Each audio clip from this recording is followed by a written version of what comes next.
어떤 값을 대입해도 뭐 해도 대입해도 그렇죠?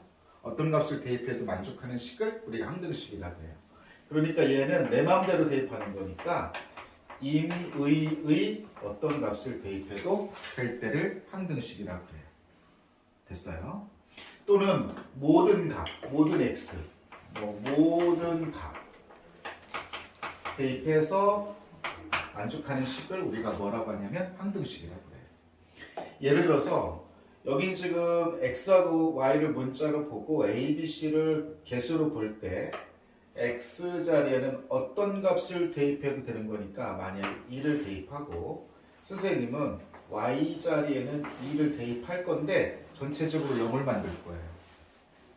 그런데 민영이는 아니 선생님 x 자리에 5가 들어가고 y 자리에 마이너스 3이 들어가도 이걸 만족시켜야 돼요. 왜? 본인은 이걸 대입하고 싶은 거죠. 그러면 우성이는 여기하고 여기 들어가고 싶은 게 자기가 대입하고 싶은 숫자가 있겠죠. 마찬가지로 소영이도 그래요. 그러니까 어떤 값을 대입해도 이 식을 만족시키려면 항등식이라고 하는 건데 이때는 어쩔 수 없이 여기에 있는 이 개수를 0을 만들고 이 개수를 0을 만들고 이 개수를 0을 만들면 돼요. 즉 다시 한번 볼게.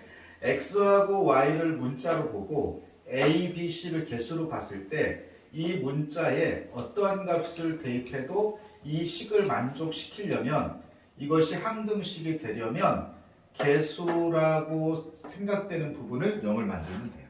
여기까지 됐어요? 자, 그 다음에 다시 한번 볼게요. 여기는 자 보시면 x도 문자로 보고 y도 문자로 보고 나머지 a, a 프라임, b, b 프라임, c, c 프라임을 개수로 본다면 이것이 항등식이 되려면 동류항의 개수끼리 같으면 돼요. 그러니까 x의 개수는 a가 되고 x의 개수는 a 프라임이 되는데 너가 같고 그리고예요. 그리고 b하고 y 앞에 있는 개수 b 프라임이 같고 그리고예요. 상수 부분 c하고 c 프라임이 같다. 그래서 이렇게 같고 and 이렇게 같고 and 이렇게 같으면 돼요. 그러면 x하고 y 자리에 어떤 값을 대입해도 이 등식은 성립해요. x하고 y 자리에 어떤 값을 대입해도 등식이 성립하도록 즉 항등식이려면 이렇게 그죠? 동류항의 개수 부분끼리 이렇게 그죠? 동류항의 개수 부분끼리 이렇게 같으면 돼요. 여기까지 됐죠? 만약에 여기서는 지금 보면 문자가 x라는 문자를 보고 x 2차식이라고 보았을 때 일단 그런 느낌이었을 때 아니야 그냥 x를 문자로 보고 나머지 숫자로 봤을 때 x 자리에 어떤 값을 대입해도 이 식이 만족한다. x 자리에 어떤 값이 대입해도 항등식이 되려면 여기에 있는 이 개수 부분을 뭐라고 하면 되냐면 0이라고 하면 돼요. 그렇죠? 그래서 여기도 아까 보시면 이렇게 되겠지. 이 부분을 0을 만들고 and 이 부분을 뭘 만들고 0을 만들고 and 이 부분을 0을 만들어요. 마찬가지로 이 부분을 뭘 만들고 0을 만들고 그렇죠? 그리고 그 다음에 이 부분을 0을 만들고 b를 0을 만들고 그리고 c를 0을 만들면 돼요. 여기까지 됐지? 다음 한번 볼까? 이렇게 됐을 때 x제곱 xc 이렇게 구성되어져 있는 얘가 x의 항등식이 되려면 역시나 여기에 있는 2차의 개수 여기에 있는 2차의 개수 a' 이렇게 같으면 돼요. 좌변의 1차의 개수 b와 우변의 1차의 개수 b'이 서로 같으면 돼요. 물론 여긴 and 연결이에요. 그 다음에 c하고 c'이 같으면 돼요. 여기까지 됐어요? 그러면 항등식이라고 하는 건 뭐다? 일단은 이게 사람에 따라서 다가오는 느낌이 다를 수 있는데 선생님은 이게 가장 편해요. 어떤 값을 대입해도 성립하는 식. 그렇죠? 어떤 값을 대입해도 그러니까 내 마음대로 대입해도 항상 성립하는 식. 이걸 보고 우리가 항등식이라고 해요. 내 마음대로 대입하는 거니까 내가 대입하는 값이 있을 거고 민영이가 대입하는 값이 있을 거고 우성이가 대입하는 값이 있을 거고 소영이가 대입하는 값이 있겠죠. 즉 어떤 값을 대입하더라도 항상 만족한다 라고 하면 이걸 항등식이라고 하는데 이렇게 보시면 돼요. 자, 그러면 여기서 보면 미정계수법 이렇게 얘기를 했는데 이 용어는 이렇게 보시면 됩니다. 아직 결정되지 않은 계수를 우리가 뭐 하는 거다? 결정한다 이렇게 보면 돼요. 그래서 이걸 미정계수법이라고 한다면 예를 들어서 여기서 봤을 때 얘가 A도 보이고 B도 보이고 X도 보이고 X도 보이고 X도 보이는데 얘가 뭐의 항등식이라면 X의 항등식이라면 그러면 이제 여기서 우리가 이런 생각을 해야 돼요. 이런 건 어떨까? 우리가 문자가 저렇게 보면 어떤 문자의 항등식인지 다시 한번 어떤 문자의 항등식인지 반드시 확인할 필요가 있다. 여기서 보면 A도 보이고 B도 보이고 X도 보이는데 현재 이 상태에서는 어떤 게 문자인지 몰라요. 그래서 여기서 만약에 우리가 이렇게 단서를 줘야 되는데 뭐의 항등식이라면 X의 항등식이라면 오케이 X만 문자로 보고 그러니까 X 자리에 어떠한 값을 대입해도 이런 얘기예요. 나머지 A, B, C는 A, B는 뭐로 본다? 개수로 보겠다 이런 얘기가 되겠죠. 자, 그러면 개수를 뭐 하는 거니까 비교하는 거니까 이건 간단하죠. 보시면 현재 얘가 정리가 안 됐어요. 동량 정리를 해야 돼요. 자, 봅니다. 얘는 X 앞에 A가 있어.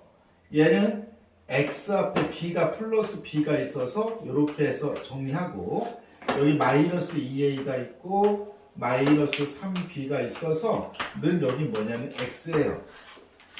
그러면 여기 잘 볼까? 얘는 이런 스타일이죠. 보세요. 양쪽이 똑같도록 하는 거니까 여기는 X 앞에 1이라는 숫자가 있는 거예요. 그래서 여기는 X 앞에 있는 1이라는 숫자 얘를 1을 만드는 거예요. 그 다음에 여기는 X의 식으로 봤을 때 상수항이 없어요. 상수항이 없다는 건 상수항 부분이 0이었다는 거거든. 그래서 여기 있는 X가 없는 이 상수항 부분을 뭘 만들어? 0을 만들어. 그럼 결국은 여기서 식이 이렇게 만들어지겠지. 어떻게 만들어질까? A 플러스 B는 1 그리고 뭐가 마이너스 2A 마이너스 3B는 얼마? 0 해서 여기서 우리가 연립해서 풀면 A하고 B가 결정돼. 오케이. 다음 갈게. 만약에 이거를 수치대입법이라고 하는 건 그러니까 개수비교법이라고 하는 건 양쪽을 비교하면 돼요. 동류항의 양쪽을. 다음에 수치대입법이라고 하는 건 말 그대로 어떤 수치가 대입 들어가서 이런 얘기예요. 어떤 수치가 그러니까 적당히 계산하기 편한 수, 계산 편하게 할 수 있는 수, 계산을 편하게 할 수 있는 수를 여러분들이 적당히 찾아서 들어가면 돼요. 그러면 계산하기 편한 수는 뭐냐? 될 수 있으면 0을 만드는 숫자가 계산이 편하다? 그래서 선생님 여기서 보면 X자리에 2가 들어가면 이런 얘기야. X자리에 2가 들어가면 이 부분을 0을 만들거든? 그러니까 X자리에 2가 들어가면 여기서부터까지 0을 만들어. 굉장히 편하죠? 그래서 될 수 있으면 0이 만들어지는 수를 대입하는 게 좋아. X자리에 2가 들어가면 여기가 마이너스 B가 돼. 그치? 그 다음에 X자리에 2가 들어가면 이렇게 되겠지. 그러므로 B는 뭐라고 쓸 수 있다? 마이너스 2라고 쓸 수 있다. 만약에 X자리에 여기 볼까? 얘를 0을 만드는가? X자리에 3이 들어가 보면 이런 얘기야. X자리에 3이 들어가면 여기 3 들어가면 3에서 2 빼니까 1. 그래서 A가 되어주고 쭉 가서 얘는 0이 되고 등호 X자리에 뭐가 들어가? 3 들어가. 그러면 곧바로 A가 뭐였어? 결정됐어. 이런 얘기지. 그래서 수치대입법은 계산하기 편하게 어떤 숫자가 들어가는데 될 수 있으면 어떤 부분을 0을 만드는 것이 들어가는 게 좋겠다. 그렇게 계산이 편합니다. 그럼 0 말고 어떤 걸 대입해도 되는 거니까 X자리에 1 들어가도 되고 2 들어가도 되고 3 들어가도 되고 4 들어가도 되고 됩니까? 당연히 되지. 하지만 될 수 있으면 어느 부분인가는 0을 만들도록 하면 그러면 계산이 편하고 좋아. 이렇게 됐습니다. 다음에 이제 우리가 나눗셈과 항등식이라고 쓰는 이름을 이렇게 좀 명칭을 줬는데 이게 실제적으로 이거죠. 지난 시간에 했던 거. fx를 gx로 나누면, 그죠? 네, 나누면이에요. 나누면 항상 우리가 뭐가 있다? 몫이 있고 나머지가 있다. 이게 매우 중요하지. 나누면 뭐가 있다? 몫이 있고 나머지가 있다. 물론 fx를 gx로 나눴기 때문에 0으로 나눌 수 없기 때문에 여기 gx 부분이 0이 아니어야 돼요. 여기까지 됐죠? 이렇다면 식이 만들어지는데 항등식 식이 만들어지는데 어떻게 만들어져? 이렇게 만들어져. 누구를? fx를 누구로 나눴더니 gx로 나눴더니 오케이. 반드시 뭐가 있어야 돼요? 몫이 있어야 되죠. 몫을 선생님이 뭐라고 써요? qx라고 쓸 거예요. 다음에 나머지는 플러스로 연결해요. 이거는 x의 식이다. 나머지도 x의 식이다. rx라고 표현할 거예요. 이렇게 해서 식이 작성됩니다. 여기까지 됐어요? 다음에 이제 우리가 어떤 걸 얘기할 거냐면 조립제법을 연속 사용하는 항등식이 만들어져요. 물론 여기서 선생님 내가 이거 다 전개해서 양쪽의 개수를 비교할래요. 그래도 되죠. 근데 여기 3제곱짜리 전개하고 이거 계산이 장난 아니에요. 다음에 선생님 여기다가 내가 어떤 수치가 들어가서 1도 들어가고 0도 들어가고 뭐 2도 들어가고 뭐도 들어가고 3도 들어가고 그래도 A, B, C, D가 결정됩니까? 결정돼요. 아시겠어요? 우리가 A, B, C, D니까 식을 4개만 얻으면 되니까 어떤 수치가 몇 개만 들어가면 되냐면 4개만 들어가면 이거 구할 수 있어요. 하지만 계산이 너무 복잡하다. 물론 선생님이 지금 사용하려고 하는 거 조립제법을 연속해서 사용하는 항등식이다. 이거 좀 특별하게 보자는 건데 이걸 사용하면 매우 쉬운데 시험장에서 그게 떠오르지 않으면 이거 전부 다 풀어 헤쳐서 개수를 비교하는 개수 비교법을 써도 되고 민영아 여기에다가 양변에다가 어떤 수를 들어가서 A, B, C를 결정해도 됩니다. 하지만 그거는 아주 시간이 오래 걸릴 거예요. 그래서 이거는 조립제법을 연속 사용하는 항등식으로 여러분들이 기억해주면 굉장히 편하다? 그런데 어떨 때냐면 여기 있는 얘가 x의 식인데 가만히 봐봐. x-1, x-1, x-1 오케이. x의 식을 x-1의 식으로 바꾼다든지 x의 식을 x-2 x의 식을 x-3 또는 x의 식을 x 플러스 5 이렇게 식의 변화를 줄 때 동일하게 내림차순으로 다시 정리할 때 이때 연속 사용하면 굉장히 편하게 돼요. 그래서 한번 사용해 볼게요. 조립제법을 그러면 연속 사용한다고 했는데 그게 어떤 거냐. 자 보자. 조립제법을 사용할 때는 개수를 흘리지 말고 다 써야 된다. 자 3차의 개수 3을 쓰고요. 여기 2차가 보이지 않잖아. 2차가 보이지 않는다는 얘기는 2차의 개수가 0이었다. 이거를 흘리면 안 돼요. 반드시 0을 써야 돼요. 그 다음에 1차의 개수는 얼마가 되고 마이너스 1이야. 상수항은 2 이렇게 일단 쓰죠. 상수항은 2 이렇게 씁니다. 그래 놓고 나서 네, 이게 지금 x-1, x-1로 식이 다시 이제 바뀌었는데 이 부분은 x-1을 0으로 하는 거, 이 부분을 0으로 하는 거 뭐죠? 1이죠? 1 이렇게 쓰시면 됩니다. 그 조립제법 제일 처음에 한 번 내리죠. 그 다음 어떻게 되니? 1, 3은 3을 쓰죠. 위에서 밑으로 조립제법에서 빼는 게 아니라 너랑 너랑 더하는 거지. 3이 돼요. 그 다음에 1, 3은 3. 너랑 너랑 더하면 2가 돼. 1, 2는 2. 너랑 너랑 더하면 얼마? 4. 그래 놓고 나서 이게 한 번 끊죠. 이게 조립제법을 몇 번 사용한 거냐면 한 번 사용한 거예요. 근데 어떻게 사용하자 그랬어요? 연속해서 사용하자. 그러니까 계속 사용하자는 거지. 한 번 더 다 사용하러 간다. 탁. 역시나 요거 1이니까 여기 1이에요.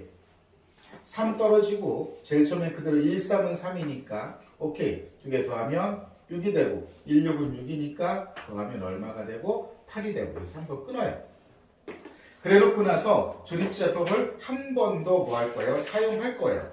하겠습니다. 어떻게 될 거냐? 이렇게 해서 이렇게 하고 자 한번 쓰죠. 1. 자 보겠습니다. 3 떨어지고요. 1, 3은 3에서 이렇게 해서 딱 끊어져요. 그랬을 때 잘 보시죠. 여기가 차수가 가장 높은 거예요. 3. 그 다음 뭐죠? 이렇게 보세요. 이렇게 3. 그 다음 뭘까요? 자 보세요. 어떤 느낌으로 갈까요?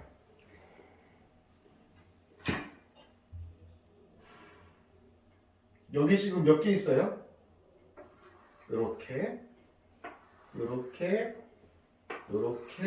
이렇게 있는 거예요. 됐어요? 자 갑니다. 쓰겠습니다. 너 3이에요. A가 최고 앞에 있는. 그 다음 너가 9예요. 그 다음 너가 8이에요. 그 다음 너가 뭐죠? 4예요. 그래서 A, B, C, D가 이렇게 해서 결정.